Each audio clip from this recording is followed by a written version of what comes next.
Beyond limits. Expanding minds. Opening hearts. Connecting into oneness. I'm Reverend Larry DeRusha at the Center for Spiritual Living in St. Louis, Missouri, and that's Lee Wallach at the Agape Spiritual Center in Dallas, Texas. And we're here talking about all things spiritual, which is probably all things, isn't it? Yes, it is. So I wanted to talk a little bit about Ernest Holmes and do a little more investigation into Ernest Holmes, because there's a depth there that's not often explored in what he does. And he talks about the light within, the undivided light within, consciousness, which is really a higher level of understanding the nature of oneness and the nature of the infinite. What's your take on that? What really came to me as you said that was that Ernest was really, really focused on this idea of love. He was focused on the idea of the master teacher Jesus, and love can only be experienced in a state of oneness. Because if you break it down, love is non-judgment. Well, if you're in the state of the mind, in the state of analytics, you're in the state of judgment. It's only when we get to that state of oneness where there's only this infinite light, this infinite delight, however Ernest wants to call it, that we truly understand love. The other thing that really comes for me when you start talking about that, Larry, is this idea that when he's in the infinite state of delight, there's no fear. Mm-hmm. Because you're in the light, you're in with all that exists. Everything is true. In the truth, fear cannot exist. And if you look at that, that's so appropriate today compared to any other time in my life, because there is more fear running rampant today than ever. Yeah, totally. And I come back to something that I know is when I first started in this, and they would talk about unity and oneness, and there's only consciousness and all of that. It brought me to a state of, okay, if there's only oneness rationally, then everything is one. It's a unity without the word unity, because unity implies there's something other. So there's only that. And if there's only that, then how do we have this and that? You see what I'm saying? I get it. Because once you start saying there's only that, it blows the whole laws of physics, it blows the whole laws of the universe, it blows everything out, and it says there's only consciousness. Now what do we do? Well, then I think we break it down, and I think it comes to, because we do have an ego mind. We are in. But this how do you break body down the oneness? How do you break that down? You can't. So it really, in my mind, it stops us right there. Yeah. But it does come back to, we do have an ego, and we do have experience, and we do have all these different things. So we have to find some explanation in all this. And I think Ernest, when he said there's only the light within, was talking about that oneness, but it implies there's without. See what I'm saying? Yes, there's always this it does. Back and forth. And I think that's because words cannot work with the divine. Right. I think that's where we're caught in that vicious cycle. We want to wordsmith it. Yeah. And you can't wordsmith this. Agreed. And that makes it even more difficult to talk about. Yeah. Because we have to be in the relative world in order to talk about it. And yet we're talking about the absolute, as Joel Goldsmith would say. We're talking about the absolute, which can't be explained and can't be talked about. And yet we're in the relative world, and the only way we can get to blow the rational mind so that it doesn't get involved in this is we have to talk about it in ways that do blow the mind. So when you talk about the infinite, nobody can know where the infinite began or where it ends, and we're the center of it. It blows the mind. And it comes back to that practice that's been there for thousands of years, Larry, meditation. Every great spiritual avatar says this is the only place that you truly know infinite oneness. And when you're in the oneness, in the infinite, you don't even know you're there. Yeah, right. You've disappeared into that. And that really this really piggybacks on where I've been this last week on this idea of what is love. Mm-hmm. And we have really, in the ego mind, made love not about love. Love is not about oneness. Love about is, can you please me? Will you do this to make me happy? And so it's really not we're in a loving relationship. We're in a relationship for the purpose of serving us.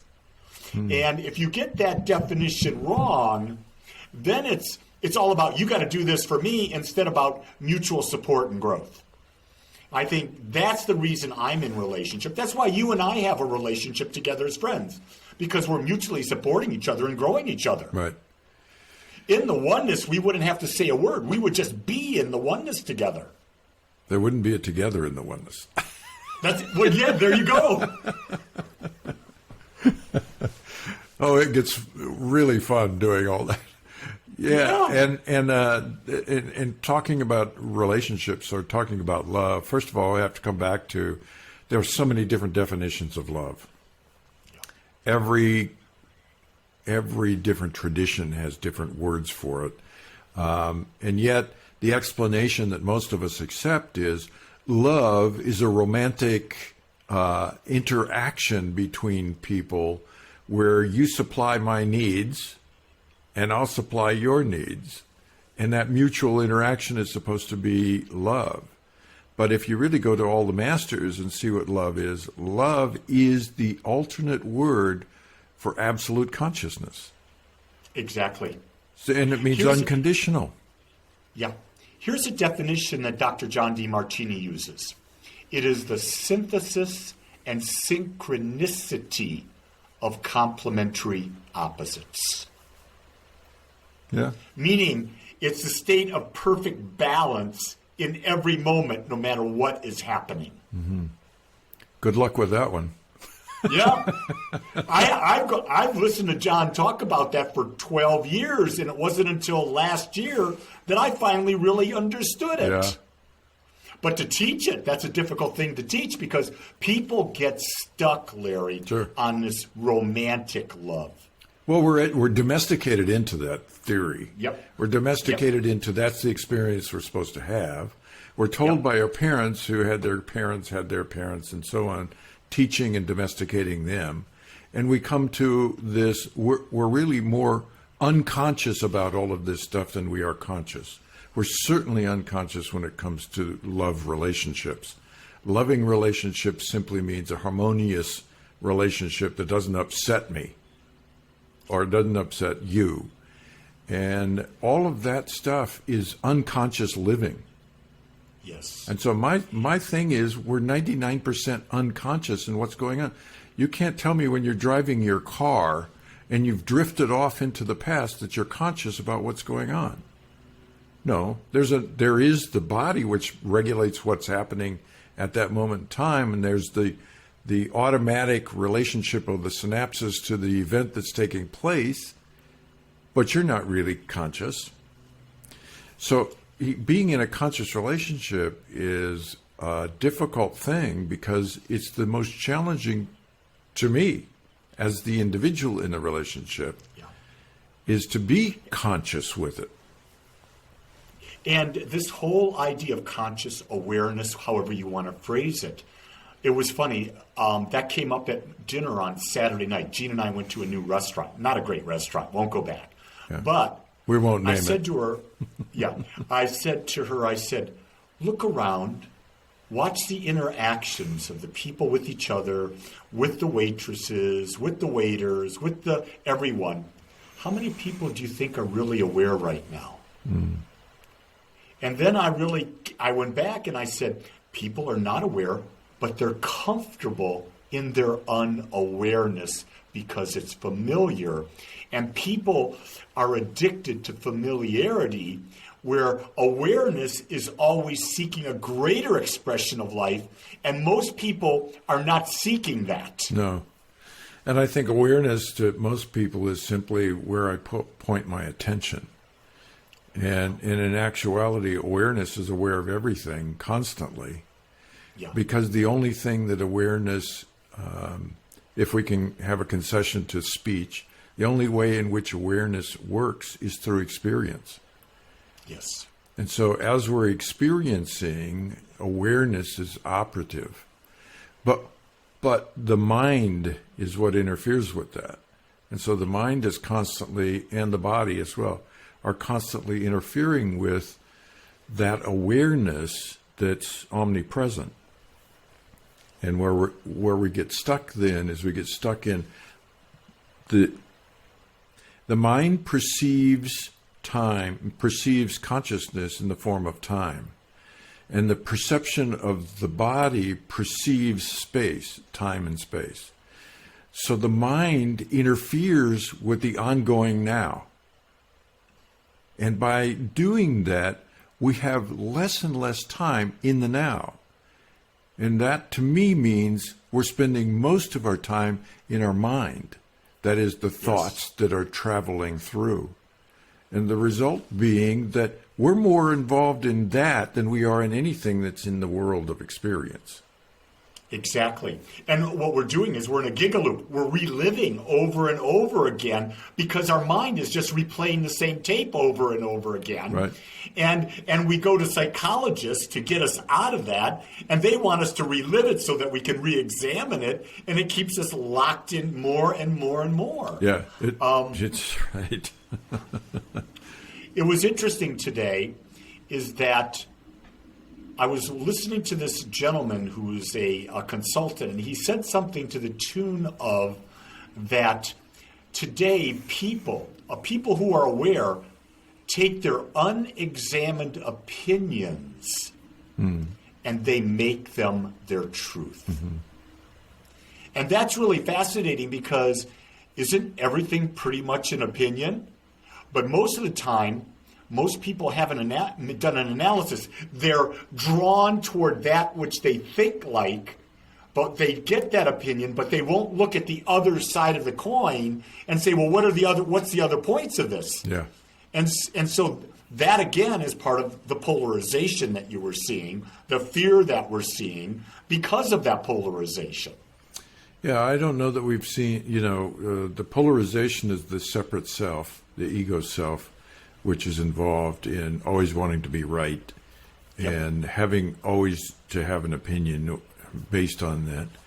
And I think what we're seeing now is more transparency of the fact that the ego has been doing this dance for a long time.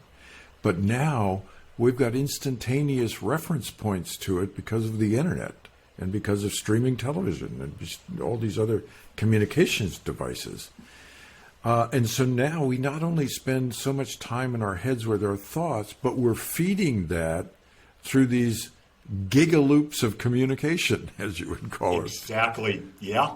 And so when you go out to dinner, you're not really having a conversation with the individual. You're having a sparring match between the ego's sense of I'm right and you're not. And we're even trained and domesticated into that in school. Yes. Got to have the right answer.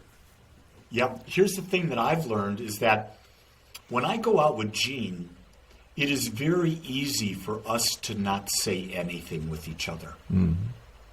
And I find that very comfortable, that we can just be with each other without the idea of trying to convince each other, without the idea of gossiping, without the idea of complaining. Mm-hmm. And sometimes that's just the natural state for me. I don't want to really talk about the nonsense going in my head. I'd like to quiet it, and I'd like to be with people in that state. That's why I love group meditation. Yeah. Absolutely love it. Yeah. Well, group meditation is so powerful. I mean, it's been proven over and over. The Maharishi's organization, TM, did experiments over the years with, 1,000 people getting together, and you watch what takes place when you have that kind of energy involved. And crime went down, and that was in Washington, D.C., but they've done it all over the world. But the other thing is the power of one individual in the state of pure awareness impacts all of the individuals around. Because that is the oneness, so the oneness is impacting itself through all of the individuals. And we know that in the silence is where everything truly is. And everything else is, I would say, all of our experiences have nanoseconds between what actually is and when the mind begins to tell you what it is. Yes. And we're experiencing more of the mind than we're experiencing life itself. Yes. So, and I know not to complicate things too much, but from some of the people that I've mentored by, they're saying that the awareness is not an awareness of the world.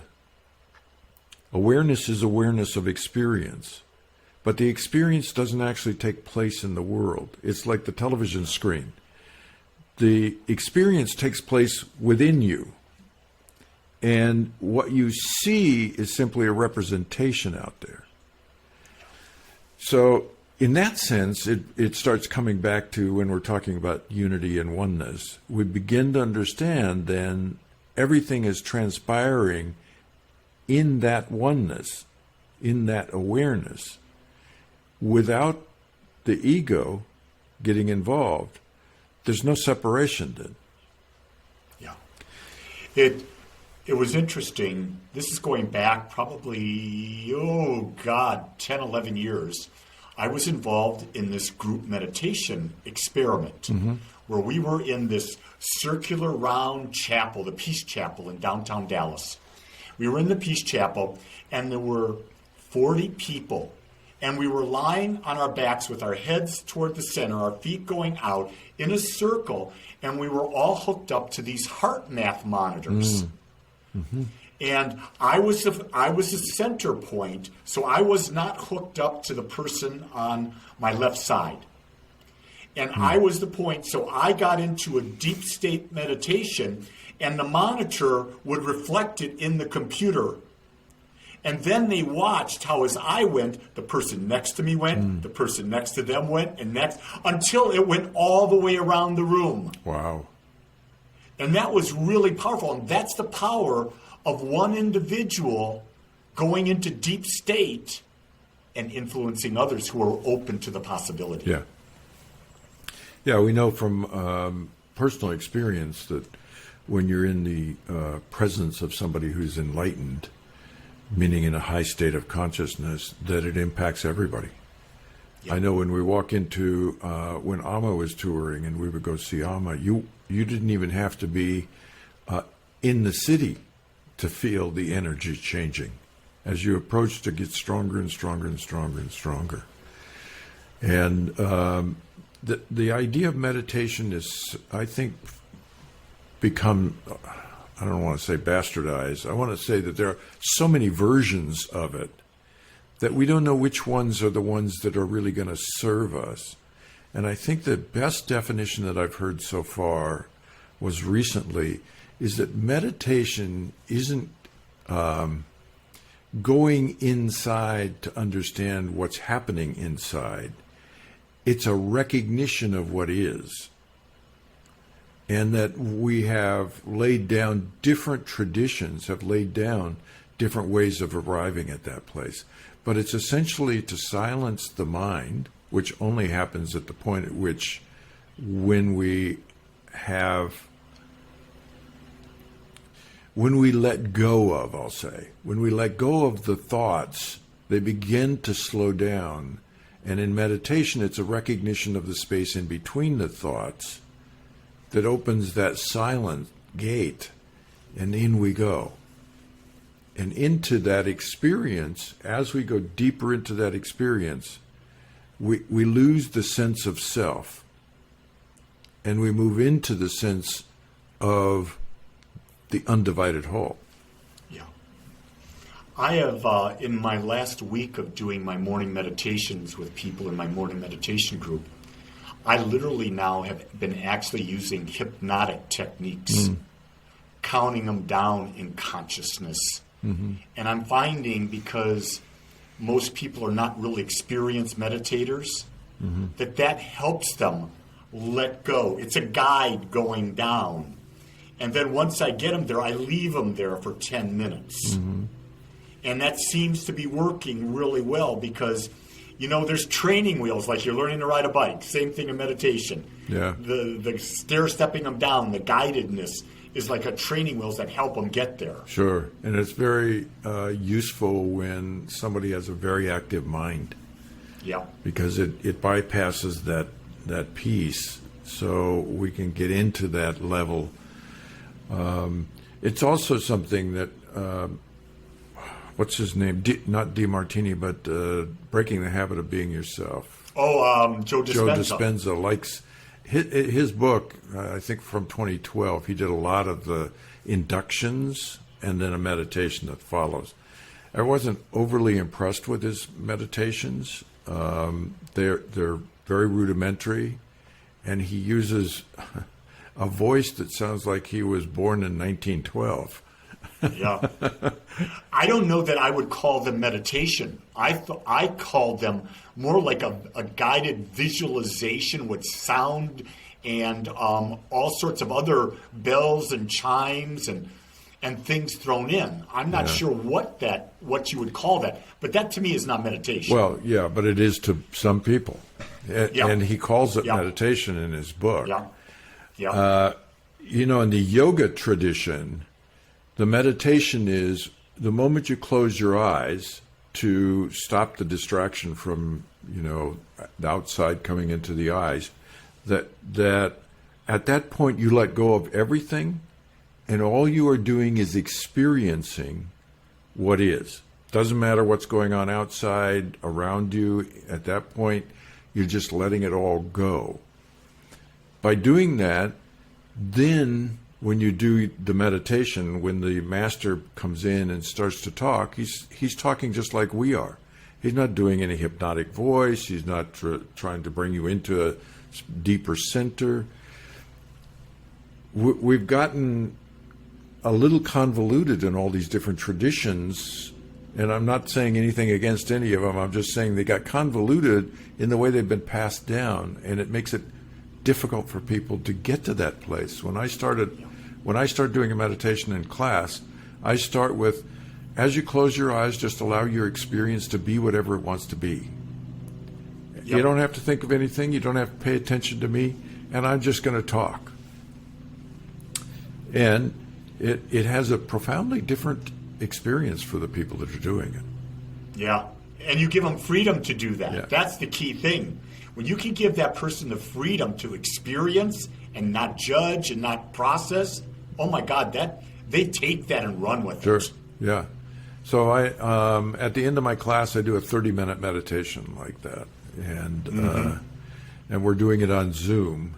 And it's interesting because when I open my eyes and I look at the screen, there's nobody on screen. Everybody. What are they doing? Everybody laid down. Oh, I thought they just made their screen so you couldn't see them, and they might be cooking dinner while you're giving. Well, I'm sure there's a couple of them that are. Yeah, but that's their experience. Yes. So it's fascinating, and I know Ernest Holmes was reading Sri Aurobindo, and that's a big book, Life Divine, I think is what it was called, and it's over 1,000 pages. But he was very fascinated by the Hindu tradition, which is not unusual since the vast majority of new thought came out of the tradition of the Vedas, and to the extent to which it came out of Emerson. And Emerson's father was a minister, but he was also a Hindu, and that I didn't know. He was a Vedic scholar. That I didn't know. There's a great book a friend of mine wrote called American Vedas, and it's a pretty good-sized book. And he even talks about Ernest Holmes in the book, and where all these new traditions came from, and where all of the language that we have, which yoga was never in the 50s. You never heard of that. You never heard of meditation in the 50s, especially in Western countries. And so all these different words have crept into our language. Karma, They didn't talk about karma in the 50s and the 40s. So New Thought, and including religious science and Ernest Holmes' work, was all based on the Vedas early on, and he found coming back to it, like everything, the next time you read it, you're a little further along in your understanding. And he goes, now I understand a lot of where this was coming from. The power of treatment is actually the power of meditation, or the power of prayer is meditation. Yeah. And most people miss that. They think it's just verbalizing something so that Santa Claus's brother, God, is able to give you what you want. Yeah. So, well, let's wrap this one up. What's the word for the week? Question fear. Question fear. That's more than one word. But it's question fear. Okay. It's 2 words. Question it. Know that that's not your truth. Well, then I'll take that a step further. And 2 words. Question everything. Amen. All right, brother. We'll catch you next time. Take We'll see care. y'all. Beyond Limits. Join us and ask your questions. Check our website for details on our call-in shows. Check beyondlimitsradio.com. That's beyondlimitsradio.com.